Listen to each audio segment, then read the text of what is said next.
standing at the border of what we used to know. 5 points in the darkness make a different kind of show. They say we're better together, but what do they know when the stars align differently down here below? And maybe we'll rise when we cut all the ties. There's a flag that we fly under our own sky. Remember all the stories that your granddad told about a republic that wouldn't be controlled. Now the suits in the city say we've all been sold, but there's a fire burning that just won't get old. And maybe we'll rise when we cut all the ties. There's a flag that we fly under our own sky.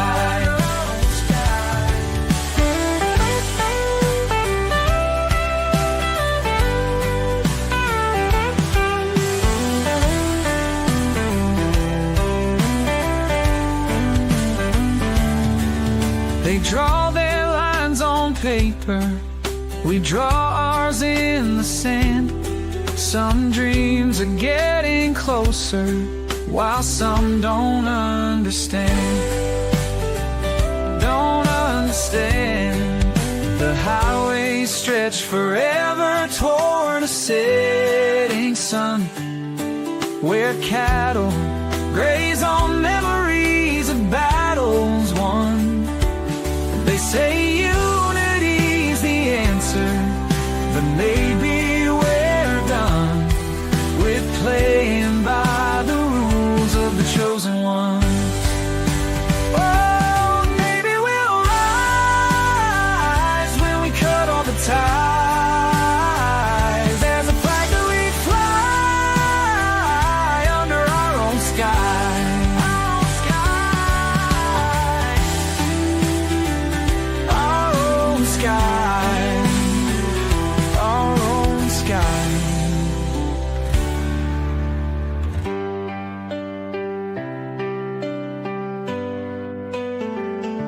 And maybe we'll rise when we cut all the ties. There's a flag that we fly under our own sky. Our own sky.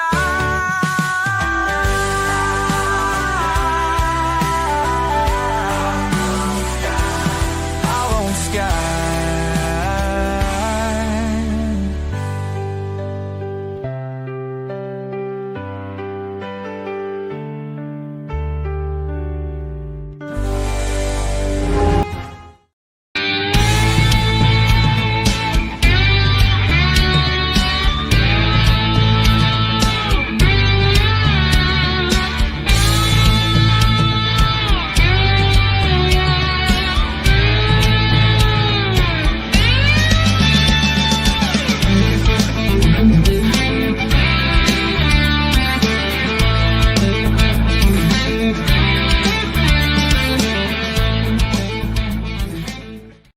Hey, good evening, everyone, and welcome to Late Night Coffee Talk, the final Late Night Coffee Talk of 2025, and glad we're getting to spend this time together before everyone gets busy for Christmas and New Year's, and I'm obviously looking forward to when we resume this schedule after the first of the year, but until then, I hope you guys have a wonderful Christmas and a phenomenal holiday season.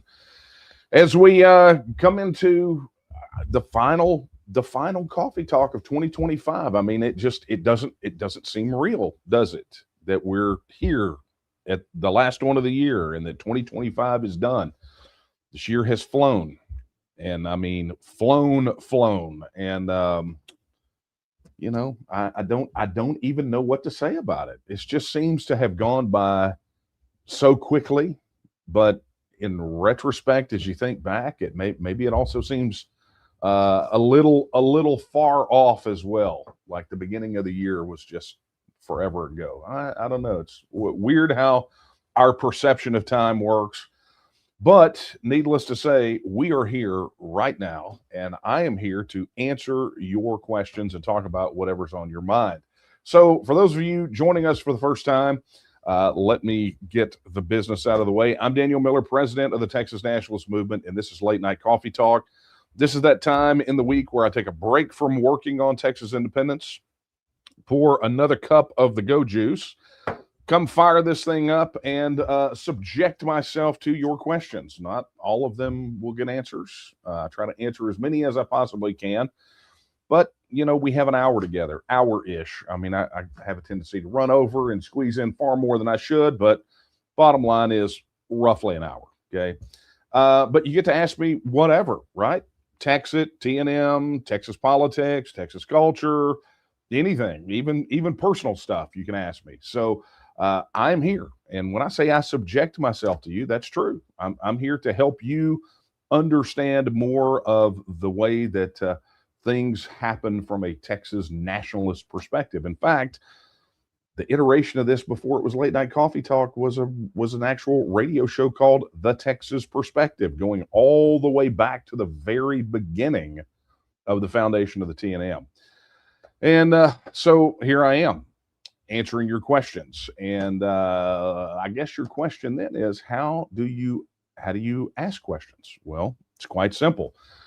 As you may or may not have heard last time, we are now live streaming on TNM Social. That's right, TNM.social. We are live streaming, and it's a first, right? It's our own streaming infrastructure. It's pretty crazy that we were able to sink the 8 ball on that one, but there it is, right? So if you're over there on TNM Social, all you got to do is drop your question in the chat. And of course, there is a button there that you can make a contribution to help us keep producing more content and doing more incredible things like creating our own live stream structure. I mean, pretty crazy, right? But anyway, that is always much appreciated. And I already have some people to thank tonight who, before we even started streaming, decided to go ahead and make contributions. So really do appreciate that. If you are, and so, yeah, you can drop your questions in the chat there. If you're watching on YouTube still, you can drop your questions in the chat. And of course, Super Chat is available there as well. And, you know, one of the reasons that we started live streaming on TNM Social is Google kept, you know, they take 30% of everything you do over there. So, you know, your contributions make go farther. We get more of them as opposed to feeding the big tech giants that are trying to keep us from communicating with one another. So, but they are very much appreciated over there as well. And so you can drop your questions in the chat. If you're watching on X, same drill. You can drop your questions in the chat. They all aggregate over here in a little spot. Kara goes, finds the questions, pins them, and I get to read them. If you're watching on Rumble, same situation. You know, a couple weeks ago, we had a little situation streaming to Rumble, but apparently that was resolved last week, and it does appear to be resolved this week as well. So drop your questions in the chat there. Oh, yeah, and Facebook, right? Same drill, right? Be sure to like and comment and share, do all the things wherever you're watching this. It is much appreciated. And look, if you are watching on TNM Social and you know people that should be on here, you do know you actually have a mechanism in the TNM Social mobile app, plus on the website, where you can actually invite people to show up. Hang on. Yeah, there we go. I'm getting questions in. It's happening. It's happening. All right. That being said, look, I'm really thankful that many of you are taking advantage of the new live streaming capability on TNM Social. Let me just take a second out real quick to thank a few people who actually made contributions to make this possible tonight. A big thank you to Eric. Eric, thank you so much for your $50. It really helps out, and it goes a long way, and it shows that you appreciate what we're trying to do over here for our fellow Texas nationalists. So thank you for that. And to Gary, thank you very much for your $20 contribution. It is also much appreciated.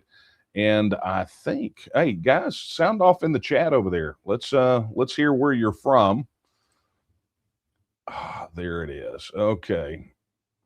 And Eric, thank you very much for your $55. It is also much appreciated. All right, so let's get down to your questions. I can see we are going to be a little stacked up tonight, and that's okay. I'm here for it, right? All right, so let's go. And this is the one thing we haven't figured out yet is how to aggregate your chat messages from TNM Social into the main pool. So I'm having to do a lot of dancing around trying to find things. All right, let's go here. Let's take one. Oh yeah, you know what? I totally forgot. And if you don't want to use any of those methods to send your question, you can send them via email to coffeetalk@thetnm.org. You'll actually see the address down here on the ticker at some point. It gets to it, but it's coffeetalk@thetnm.org. Okay. All right. So let's just take this first one. Okay. This came in via email, and this is from Franklin. He says, "Hi, Daniel. Been a while since I had a question to ask, and I got some news that left me disturbed from our friendly neighbor in the north. I would assume, based on the language, that it's Oklahoma, but I think you're probably talking farther north, right? Do you know if Texas has any plans for physician-assisted suicide, aka Nazi-style murdering of civilians? I know that 12 states have passed it, and that is news to my mind, as I've known for some time that Canada and Europe have it. I've been in some additional information. He says, I've been a Texas resident my entire life, born and raised in San Antonio. I don't know how to run for political office, but I very much like the opportunity to, because this has got to stop. Franklin, I got to tell you, I don't know of anyone making a major push legislatively for physician-assisted suicide.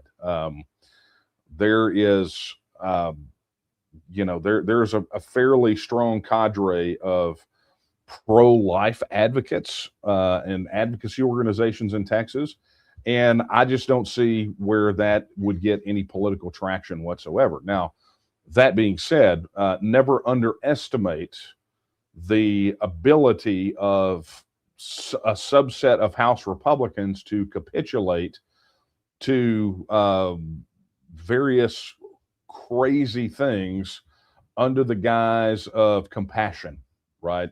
Yeah, that they do that a lot, and they will try to sugarcoat it. So my only answer that I can give you is I have not personally seen any push legislatively to make it happen. Doesn't mean it doesn't exist. Because you got to remember, thousands of bills filed every single session. But I will tell you that I think something that would even approach that would have grabbed a lot of headlines. There would have been a lot of chatter about that. So I don't think that it would have been something that I would have missed. But much like every other issue that we care about, we have to be absolutely certain to keep an eye on these employees. I mean, let's look at them. They are these representatives, these senators, these government guys. They are elected to represent us. And so if that's the case, you want to make sure that you're properly represented. And I think the old adage applies. You have to inspect what you expect. And so you can't just, these guys aren't wind-up toys. You wind them up once and you let them go on their way. You got to keep an eye on them like a hawk. It's just the reality of representative government like we have. So anyway, thank you for your question, Franklin. Thank you for breaking the ice tonight. Let's see what we got.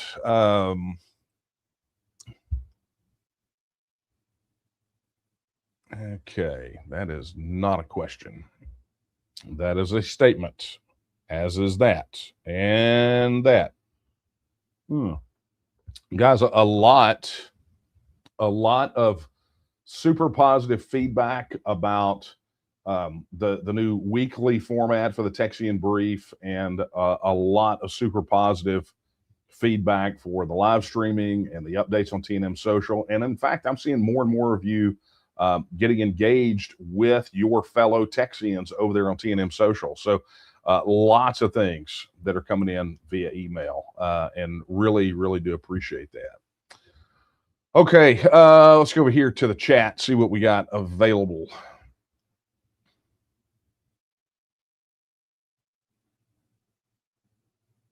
Okay, wow.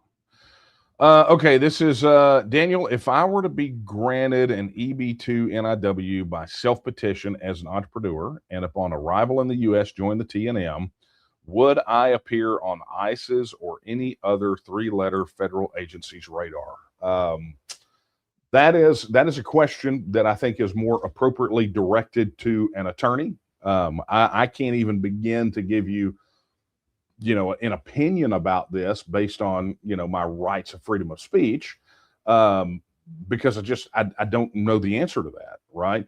I can tell you that things are really, for people that are legal here, that did the right thing and came through the front door, they're just as harrowing for those people as the ones that are here illegally or came here under false asylum claims or whatever. And I know this because I know of 2 stories from people that I am personally connected to that did every single solitary thing correctly, have done everything. And I'm not talking, these are not Biden asylum cases. They're not, this, that, or the other, that are just, one is someone within, and I'm not going to get into any more detail about it because it's someone, that I know personally in the TNM, had a situation with their spouse, right? Where it's like, you're doing everything right. You go do your check-in that you have to do on a regular basis,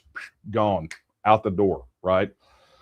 And for no reason whatsoever, other than they're trying to cull it. So I likened it to someone that I was talking to about this the other day. It's kind of like if you're having cancer treatment, it's kind of like, okay, if I need to scalpel out this tumor, instead of using a scalpel, they're using a bit of a chainsaw. And I understand. Look, I trust and believe. I know exactly and feel exactly the same way as many of you do about the immigration problem. Look, it's just, we got to have it. We had years and years and years where this was a massive problem and it needs to get underway, but that's true. It's very true. I would suggest that perhaps the administration that's in power at 1600 Pennsylvania Avenue right now should turn up the gas. But, again, bureaucrats are not picky and choosy. Government bureaucrats. I mean, it's like I talk about the VA and the problems that my dad had with the VA so many years ago that kind of led me to become an advocate of Texas independence. Imagine, take any aspect of your life and imagine it being run by the U.S. Postal Service. And that's kind of, is that what you want? Is that, is that the kind of situation you want to be in?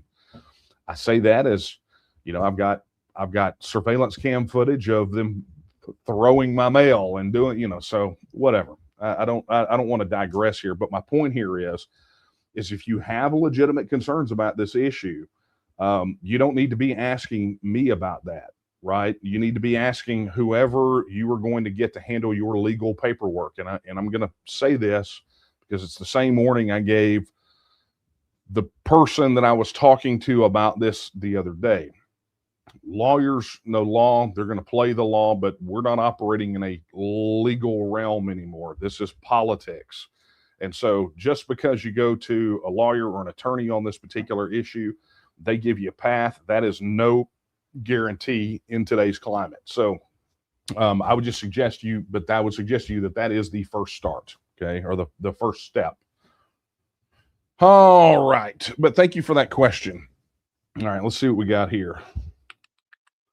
See if we got some questions right here. Okay. This is from Chris Milton. Chris says, French farmers are still spraying politicians' homes with manure to protest harmful policies enacted by the EU. Can we get some of our farmers here to christen 1100 Congress Avenue, Austin? Hey, I don't want to spray our Capitol with crap or our any of our buildings, but again, I understand the sentiment. I get it. I totally understand the sentiment. But Chris, you probably already know what I'm going to say before you answer the question, and that is notice they're spraying their homes. They're not spraying their government buildings with it. Although that would be one, but what they're doing is they're protesting those individual politicians. It's something that we've always said, which is these battles against these legislators are won or lost in their own backyards. That's just the reality of it. They're won or lost in their own backyards.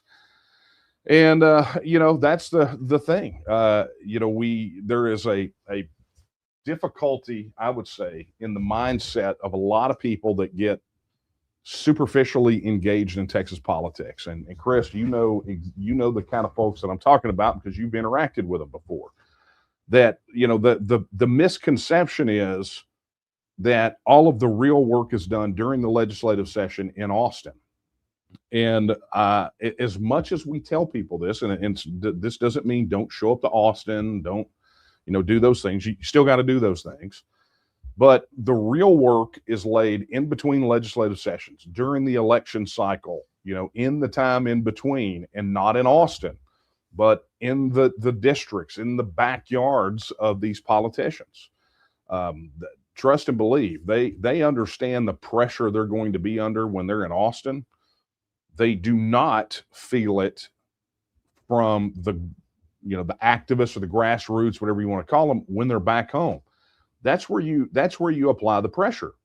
That's where you show up to their district office carrying your Texit signs, or you roll in a group, 30 or 40 deep, and say we want to have our voices heard. You make the noise and stir it up in the district, and that's where you get the most results. And if there was any lesson that I was going to impart to anyone, that I said, look, you need to really let this get in your head, and you must understand this one thing. If I had to narrow it down to one thing, I would say that would probably be in my top 10, because too many people have this misconception that they can be lazy and not pay attention and slack off and have their normal lives for that time period that is not 140 days every other year. And then suddenly they're hot to trot on the opening day of the legislative session. Well, you're showing up late to the battle. If you haven't got enough, if you haven't put enough pressure to win ahead of the gavel, then you got no shot during the 140 days. Now, as I said, does that mean that you can put all the pressure and then you don't have to go to Austin? No, absolutely not. No, that just means that if you do this, it means when you go to Austin and you're organized and you're disciplined and you're doing your things that you're supposed to do, what it means is that what you're doing is you're making a courtesy visit to remind them of the power and the pressure that you created back home in their district. You're there to serve as a reminder, to let them know that there is no breather. So, it's what you got to do. But anyway, as I said, Chris, I appreciate the sentiment, and thank you so much. All right, let me come over here. Check. All right. Wow. Okay. Game on, y'all. Thank you for, holy smokes. All right. Big thank you to David Bruning. Thank you, sir, for your $100 contribution. And Eric's in for another 55. Wow. Okay. Thank you again, Eric. Appreciate it. And Maria, thank you so much for your 25. And Gary, you guys share the same last name. So I'm going to guess husband and wife, and not brother and sister, or mother and son, or daughter and father.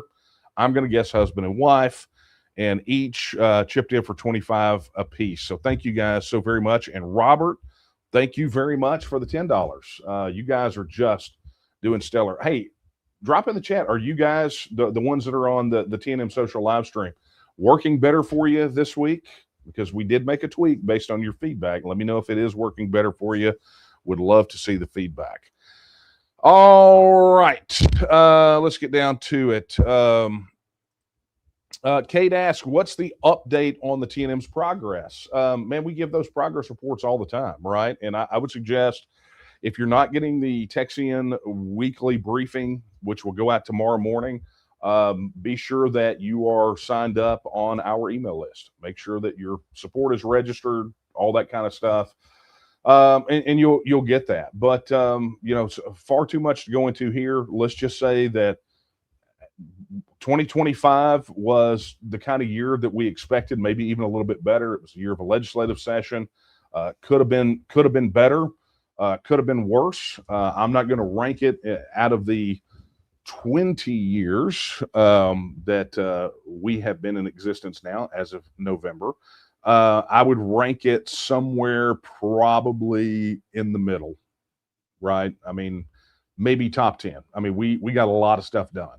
I mean, we got a lot. Didn't get everything we wanted to get done. We still have a lot of work to do. We're addressing a lot of the issues that we've got. We're trying to implement the structures that you guys want so you can get involved with each other on the local level. We've got some pretty amazing things planned for 2026. And without a doubt, this was, I think, kind of what we expected. I wouldn't give it a C as far as progress goes. I would give it sort of a B plus. We executed as an organization, but we still have a lot of work to do. So I don't know. There's no way I can give you everything. We just, as an organization, and and when I say as an organization, I don't mean like just the leadership, right? Not like me and Nate, Daphne, Kara, and Renee and Cheryl and David. I'm not talking about the leadership. I'm talking about us as a whole, as an organization. That's not just me. That's you as well, right? So that's part and parcel of what we've got to do. Is I think moving into 2026, we've got to be a lot more effective at engaging and activating our Texians. I think that's what's got to happen. We've got to increase participation majorly, and I'm going to tell you guys something.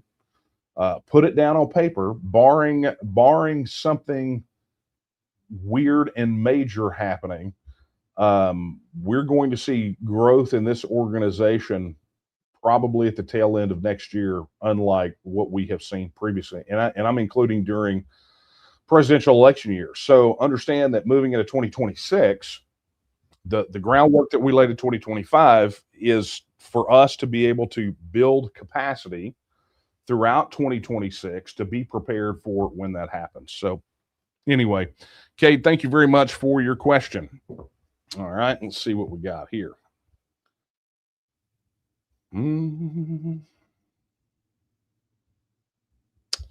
Wow. Okay. Look at that. See, Carrie, you taking care of me over here. Still, man, I got more of these to talk about. All right. Hey, Jay. Wow. Robert.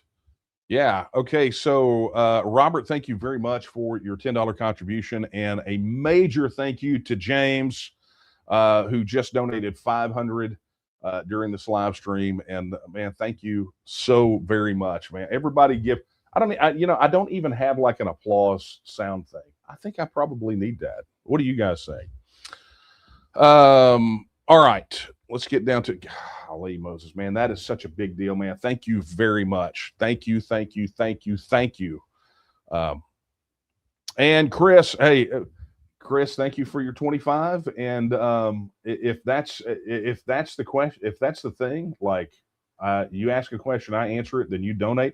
It's kind of like I'm a Texas jukebox, and I'm kind of okay with that. That's like maybe like a tip jar where you guys get to say, "Hey, dance, monkey, dance," and then I dance, and then you put, maybe. But anyway, thank you very much, Chris.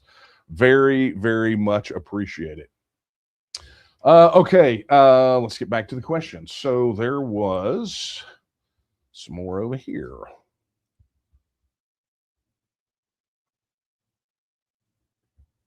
Yeah.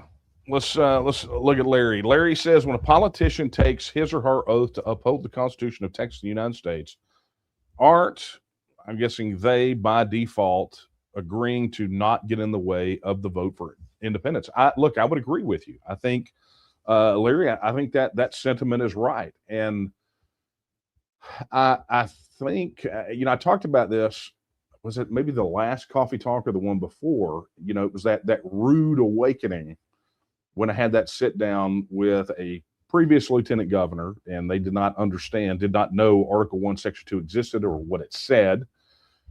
And, I think that's the thing that if you want to ask me sort of on a personal level, it's the thing that I get incensed about so much with these politicians, right?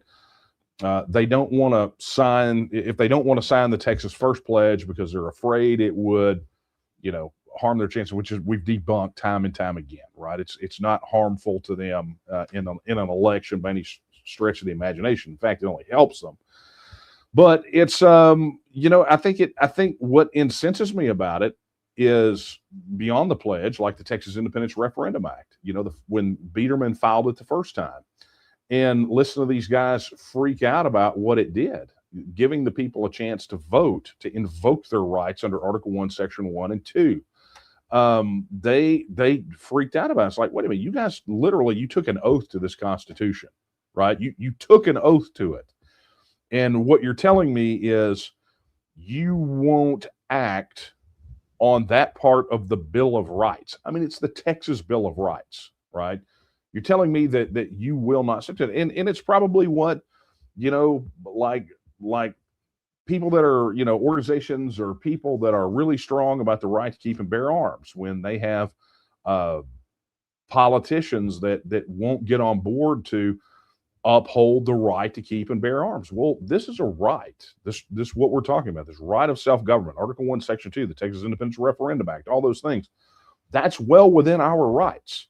It is an enumerated, guaranteed, and protected right. And when you have these politicians that stand between us and exercising that right, I don't think people get as incensed about it as really they should, because I don't think they look at it that way. I think a lot of people are really lasered in on what the Bill of Rights is in the federal Constitution, and they sort of kind of know, generally speaking, what those are. But you talk to them about the Texas Bill of Rights, and their eyes glaze over, right? What do you mean we have a Bill of Rights? Well, as the case that I have made time and time again is that Texians should absolutely look at our right to have a vote on independence in the same way that we would look at freedom of speech, freedom of religion, right to keep and bear arms, freedom of assembly, right to petition for redress of grievance, unlawful search and seizure, any of those other rights. We should look at the right of self-government in that way, and this right of self-determination, and we should look at the independence referendum that way.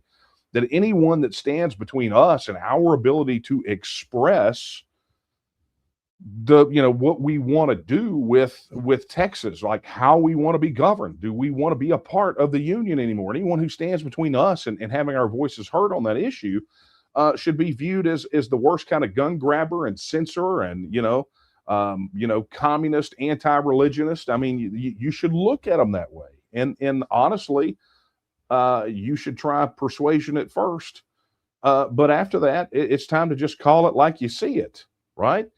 To act as outraged and incensed about that deprivation of your right as you would any other right that you cherish and hold dear. So anyway, thank you for that statement, Larry. I appreciate that. All right, let's get down to it, see what we got.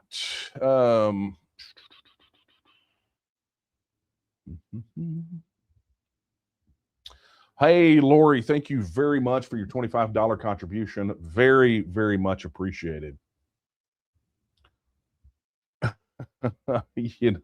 Hang on. I think we may have this. I may have just learned something new. That makes me very happy. Okay. I will explore that in much more detail for use in 2026, right? Thank you guys so very much. It's very much appreciated. All right. Let's get over here, check. See what we got. Hey, for those of you just joining us, and I see that many of you have, your tardy slips are available in the office. But in addition, if you still have questions to ask, we still have time. I've got a few over here. But we still do have some time. You can email them to coffeetalk@etnm.org, or if you're watching on the live stream on TNM Social, you can drop them in the chat. Additionally, if you're watching on YouTube, you can drop them in the chat there. If you're watching on Facebook, same thing. If you're watching on X, same thing. If you're watching on Rumble, same thing. But if you're on those others, you really should come join the live stream on TNM Social. It's where all the cool Texians are hanging out. Just saying. Okay. Wow. This is fun. Okay. Okay, good question. Daniel, is there a person or committee dedicated to getting you national interviews like the great one with Dr. Phil? Okay, this is kind of a really interesting question that many of you people don't, you guys don't ask like questions like this on the regular, because no one wants to know how the sausage gets made, right? But this is how does the sausage get made question. So let me kind of tell you how that whole thing works, right? So normally we would rely on volunteers, right? So we have had, throughout the years of the TNM, we've had volunteer comm directors, and varying degrees of success, well-meaning, well-intentioned people, but it has typically been one of the hardest roles for us to fill. It just has been. And so some time back, I guess, I don't know, Kara could probably remind me, 2 years ago, whatever it was, we actually contracted out the comms director role. And part of what they did was media pitches, right? But also prior to that, we had someone that we would contract out on a per appearance basis. So if he got us a booking, that was the only time he would invoice us. And he's a friend of the organization, but that's what he does. He is a professional media guy, right? He does media pitches for a lot of different politicians, et cetera, et cetera. Okay. So consequently, we worked with that, and then we worked with this comm shop, and that's where, like a lot of the ones that you've seen when I've been on OAN or America's Voice, right? Fox News. I mean, you go the Dr. Phil one. That came from, oddly, they actually reached out to us. But there is room literally right now for a person and or a group of persons to help us with our comms. We're actively, and we haven't posted yet. We're going to wait till 2026, but we are actively on the hunt for a comms director because we're not in a position right now where we can make it a paid position. But someone that is geared that direction, we're open to having that conversation. Just be sure to reach out to the office at thetnm.org, and we will have that conversation. There's a application you can go find on team.tnm.me, and there's actually other positions over there too if you're interested. But that's how it happens, right? So these media pitch guys, they typically, what they do is they will have a stable of all their contacts at various media outlets. And then if we're doing something interesting, if we've got something to say about a particular issue, they will send out a media pitch, typically daily, just depending on what's going on, to let them know that that we're available for comment. And so, we did a pretty healthy chunk of that in the first half of the year, but really knuckled down the last half of the year to working on some of this organizational stuff internally, to make sure that if we had a hit like a Dr. Phil hit, or, if we got on Rogan or one of these others, that, the subsequent tsunami of supporters that come in, we have to be able to organizationally handle it. So, we kind of alternatively push down the accelerator and the brake. We learned our lesson. If you watch the 20-year retrospective, I talked about times that our growth almost collapsed the organization. So we've learned to be very moderate and deal with what's on our plate, but also yeah, obviously 2026 is something we're going to do. And if we can handle it in-house and not go to a contractor, and this gives me an opportunity to say this, guys, the fact of the matter is, notwithstanding sort of the generosity from tonight, the T&M is not plucking money out of trees. I mean, it's just not happening.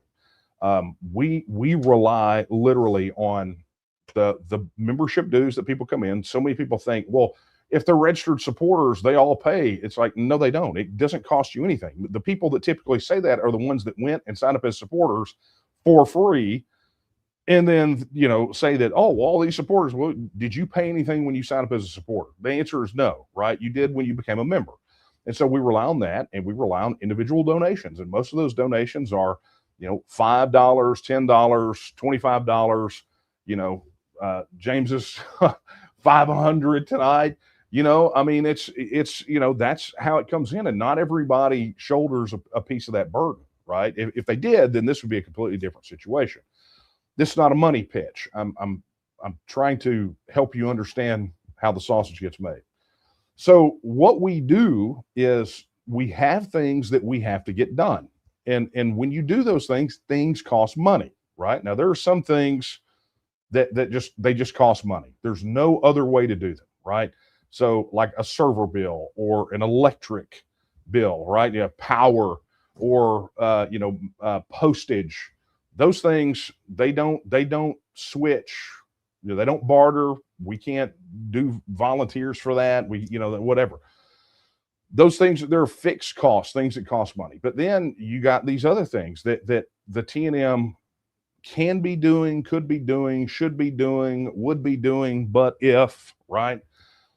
And so if it is something that is a must for us to do, then everything that we can get done with a volunteer is less money that we have to raise, right? Because so like this media booking thing, right?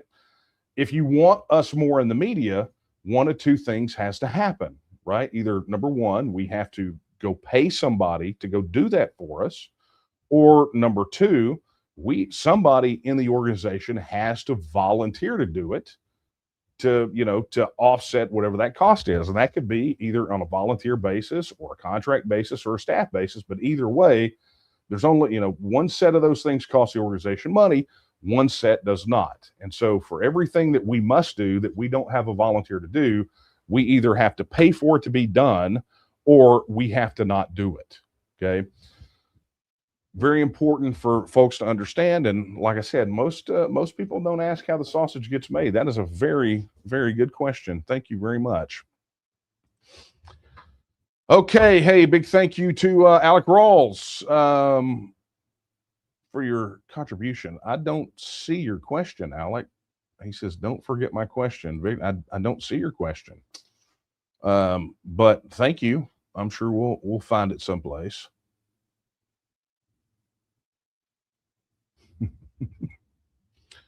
Ooh, this is a fun one.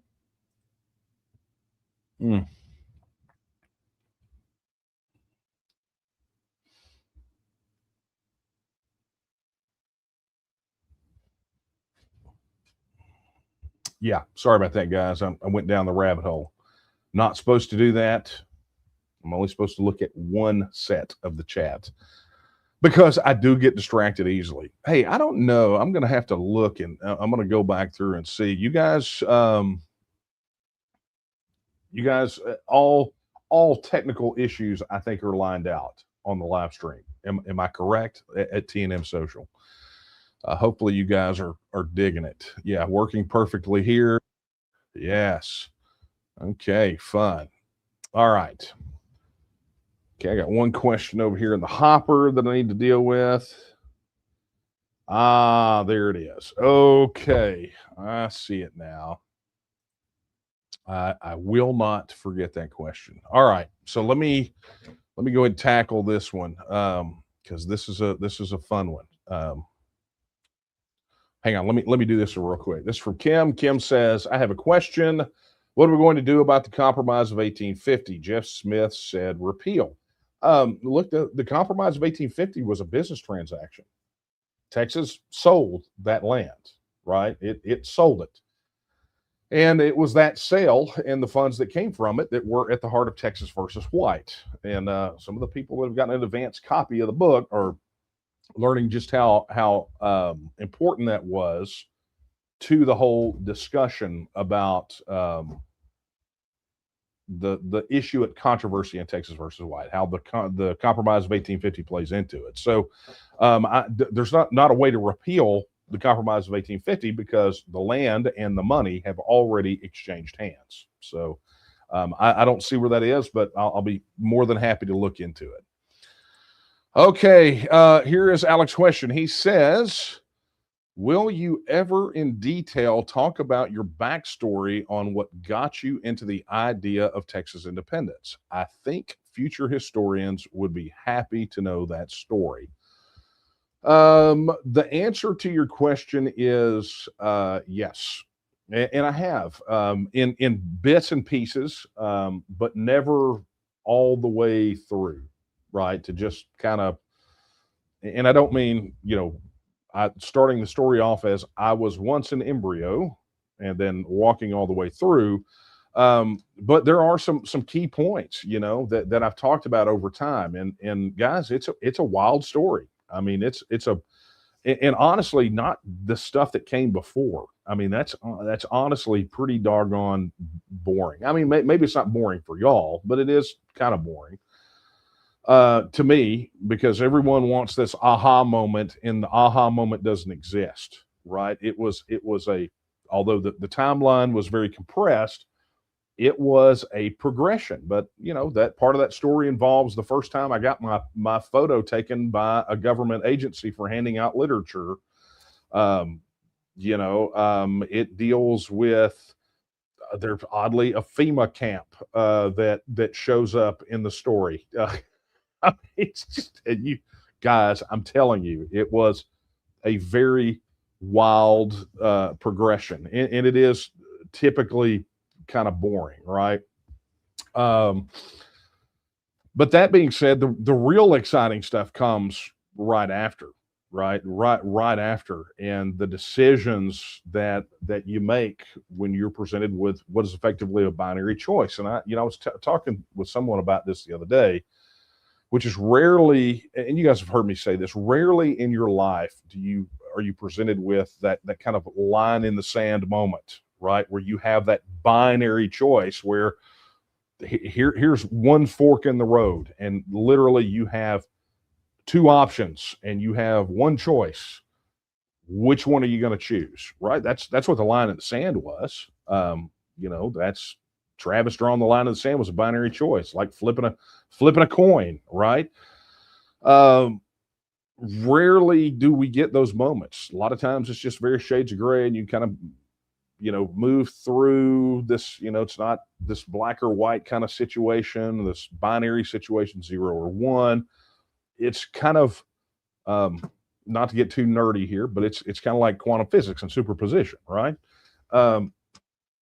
It's just that when you make that choice, all the things that come after that, right? All the things that you never saw or that you never thought would happen, or you have this idea in your mind of how it's going to go, and it just kind of doesn't play out that way, or plays out in a very different version. Look, when I made the choice in 1996, I did not believe I would live to the age of 30.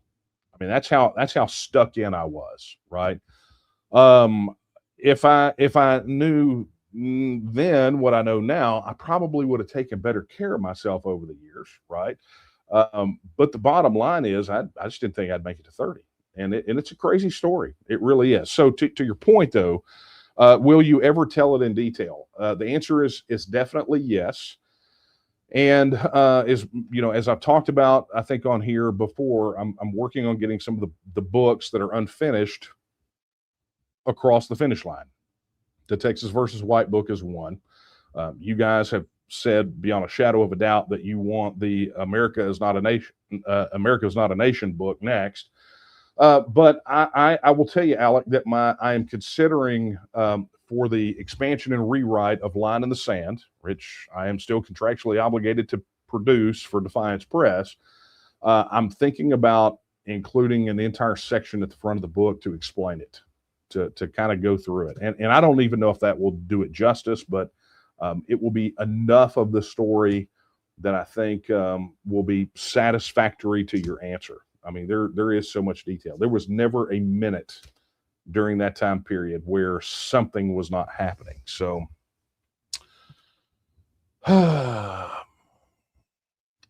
anyway, thank you for that question, Alec. I appreciate that. But yes, I'm definitely doing it, but it will not be tonight. Okay. Oh, we did that one. All right, here we go. Oh, okay. This is personal. Fun Guy Man says, Daniel, I'm curious, what are your religious views? Also, would you consider asking to be on Alex Jones' InfoWars? I've been on InfoWars before. It's been a long time. Since then, I think I was on Harrison's show. I don't think I was on Owen's show at any point, but I was. It's been a while, right? So look, I'm always open to having this conversation. The one place that I say one place, I will not go have this conversation with hostile media, right? I don't know if you guys remember Combs. Remember when Hannity had a show with Hannity and Combs, and Alan Combs had his own show?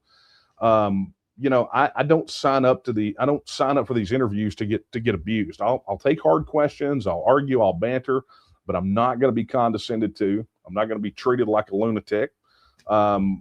Which is what Glenn Beck kind of did, right? It's like Colonel Ray down there in the valley did, like Alan Combs did. And so, I don't do that. I don't have conversations I don't cast my pearls before swine, which is a fantastic segue into your first question, which is, what are your religious views? I'm an Orthodox Christian. I am. And here's what's funny. People have accused me of being godless when literally I was baptized at the age of 9, right? So, it's funny the perception that people have. But yes, I am very devout.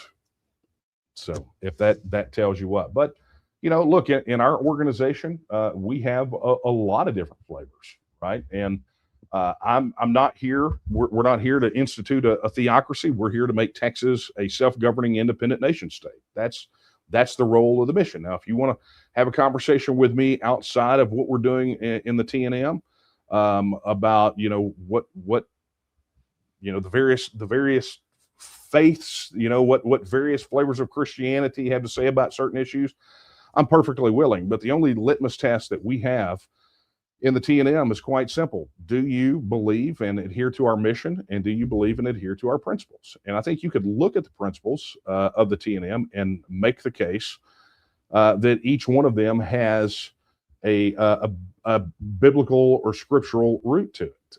In fact, I have on more than one occasion. The late, great Don Tier, who I miss deeply, and I had many conversations about how there are various components of the TNM that can have clear, broad, bright lines, principles, the way that we do things, to things that came out of the Gospels, the epistles, and the early church history. You can draw lines from those things, that those principles and precepts are all expressed in various reasons for why we do things. So various attitudes that we have. So that's a larger conversation to have. Maybe what we need to do is at the next TexitCon have a panel where what's crazy is I'm literally gonna make a note about that, because I think we should do that.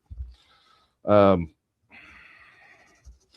I said I was going to, but apparently I'll be writing everything in Sharpie tonight.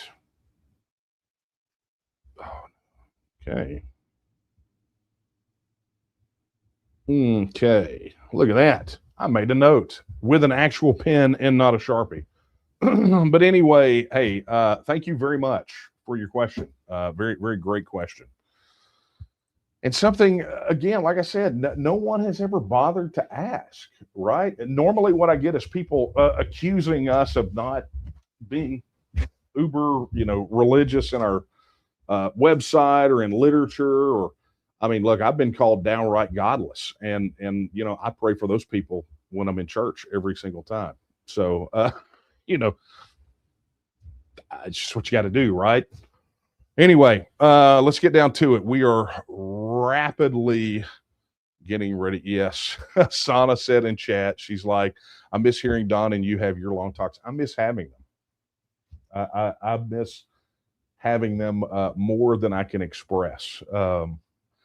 It's crazy, Sana, that I think about him and Dan Armour, Roger Evans, Dave Mundy.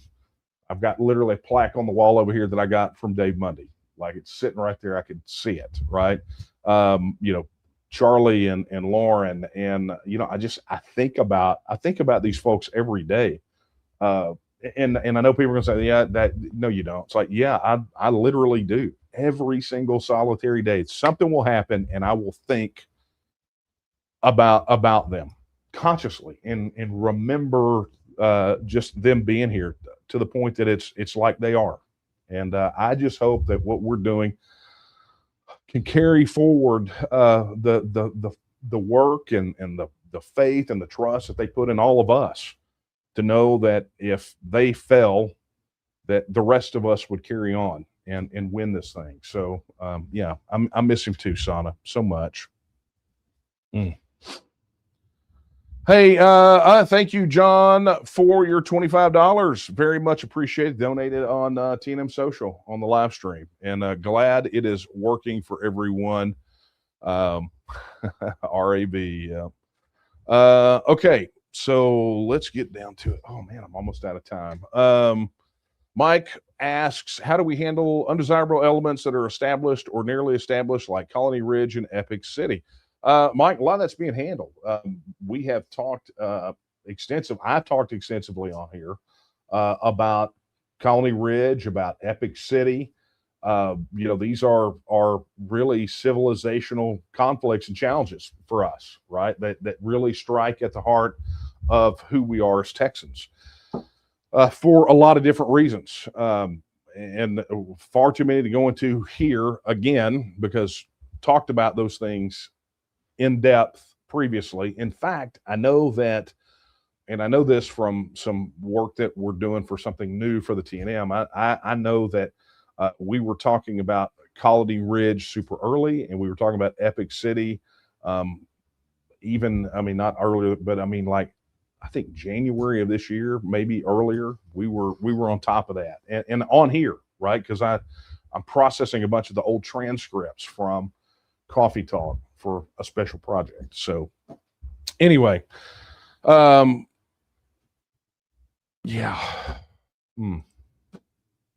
All right, guys. Well, here's what we're going to do. That is going to be a wrap for tonight. Yes, indeedy. It is. See. Yes. Let me throw this up there because I want to make sure that everybody sees this. Yes. Delene says, I can watch this broadcast later as it would be posted on YouTube. Yes. Anything that we do on YouTube is automatically available for replay. And that is the next piece of the puzzle that we're working on for TNM Social. Actually, there's a feature that we're adding over there before that, but that's what we're going to be working on, is making sure that things that we're doing, recording live streams that we do on TNM Social, are available for replay. So that's the next piece of magic, or not the next, the thing after the next piece of magic that we have coming out. So, all right. That, as I said, my friends, it's a wrap. So look, since this is going to be our last time together live, I want to take the opportunity to say thank you all very much, right, for a phenomenal year. Granted, I did say that it was kind of in the middle of the list, and I gave us a B+. But look, things could always be worse, right? It's kind of what you would expect, but it was still a phenomenal year. Some great people stepped up to shoulder some of this burden with us over this last year. We had so many people We've got groups. We started off the year by launching our first official group. I'm not going to do this big recap. We already did that. Will Casey's video was fantastic.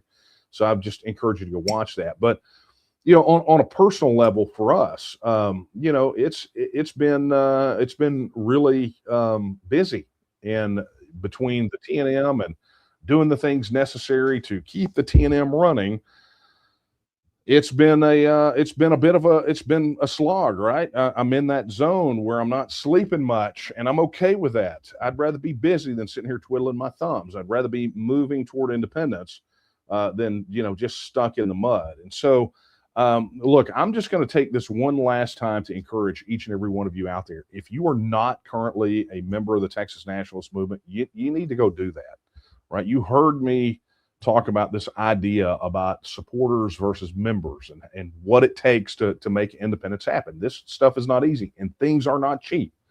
Time is a finite resource. And so become a member, volunteer, right? Or just get stuck in on T&M Social and connect up with everybody else. Sign up to get involved in your local group. If you don't have a county organization yet, stick your hand in the air and say, look, I'd like to help. Even if you don't want to lead the thing, just starting the process of being an extra pair of hands to get us that foothold in that county so we can connect with other people is huge, right? Just doing those things. This is the time to make it happen. Any of you that decide to take 2025 as an off year, you miss some opportunities, but it's never too late, right? You can finish the year strong by, if you're not a member, become one. If you're a member but you're not volunteering, stick your hand in the air. If you are just sort of, turned into a hedgehog and turned into a ball, open up, communicate, connect with others on T&M Social. I mean, these are just the things that have to be done. I cannot stress enough how important these things are, and they may seem trivial to you, but in the years, many, many, many years of studying successful independence movements and the things that make brand new nation states viable, these things that I just asked you to do at their root have they all serve a fundamental principle that almost virtually guarantees success at the end, or it means that the slog is a lot less harder. So you gotta think in those terms and understand that I'm not asking you to do stupid human tricks. I'm asking you to do the fundamentals that are necessary so that we can get and win the independence of the self-governing independent nation state of Texas, right? That is not the formal name. Okay, I don't want any feedback or hate mail. I'm not saying that's the name of it. Those are all descriptive terms for Texas, right? So, in this final, and I'll put out, like I typically do, I'll put out an official Christmas message around Christmas. But I just want to take this opportunity to thank each and every one of you that stood up, stepped up, spoke up. Thank you. It's super important. And of course, those of you that showed up, right? Being able to do late night coffee talk live every week and answer your questions has been an absolute privilege for me.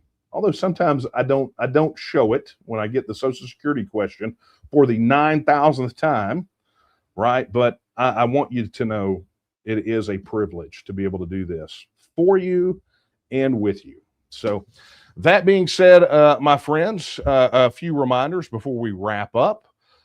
You heard me mention it already, right? T&M Social. Head over to tnm.social right now. Get signed up if you're not already signed up.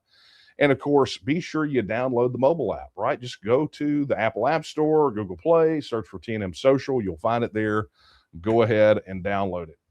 I saw somebody, by the way, and I don't know if I talked about this last week, but we sent out the notifications on our Facebook groups that we were getting ready to jump off the Meta ship, and we were about to exit from Meta and move all of that stuff over to T&M Social. And I had somebody in there going, I've tried 5 times to sign up. It's like, well, nobody else is having that problem, right? So the fact of the matter is we can make the platform, we can do all those things, we can give you some help, but at the end of the day, every Best Buy's got a Geek Squad. They can teach you how to use your phone and your computer. Okay.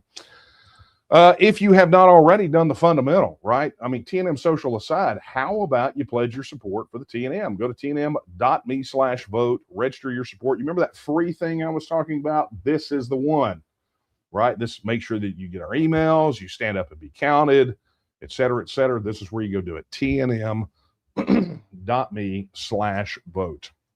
Additionally, look, I think you may be a little late on Christmas gifts, but how about giving it the old college try, right? Head over to texianstore.com. That's texianstore.com and pick up your logoed merch. Like literally, that is a picture of the mug that I am drinking out of. Well, that's not exactly that mug. It is a picture of the same kind of mug that I'm drinking out of. I was about to say I don't take pictures of my own dishes, but yeah, I kind of do. I think I posted a picture of me drinking out of my mug tonight on TNM Social the other day.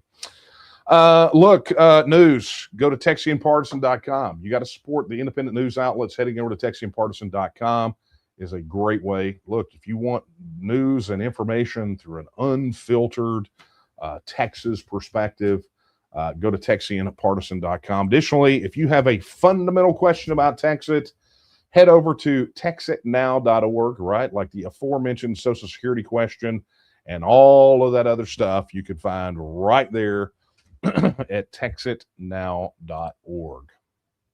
All right, my friends. Parting is such sweet sorrow. I just don't know how to feel about this being the last one. I think that's maybe why I'm kind of lingering. It's a Texas goodbye, not an Irish goodbye. We have to say goodbye about 15 times before we exit, right? So that being said, if I do not see you between now and then, who knows what can happen, right? If I don't see you between now and the next coffee talk, which will be, I think, that first Thursday, right, of January. But if I don't, not the first, right? Hang on. I got to get this stuff right. So yeah, not the first Thursday of January. That's literally New Year's Eve. But it'll be the 8th, right? So if I do not see you on the 8th, oh, hang on, I'm getting dinged. I almost forgot something. Yeah, the 8th. Thank you for that. Oh, by the way, thank you to Sharon for your $100 contribution. It is much appreciated. Somebody sneaking it in under the wire. And Sharon, thank you very much. And thank you to all of you that donated tonight, right? Phenomenal. So I will see you January the 8th. If I don't see you before, and in the meantime, let us not forget, let's just end it with the words that I end it with every time we're together. They're not my words. They're the words of Sam Houston when he said that Texas will again lift its head and stand among the nations. I believe that time is now, and the question is, will you stand with her? Good night, everyone. Merry Christmas and Happy New Year.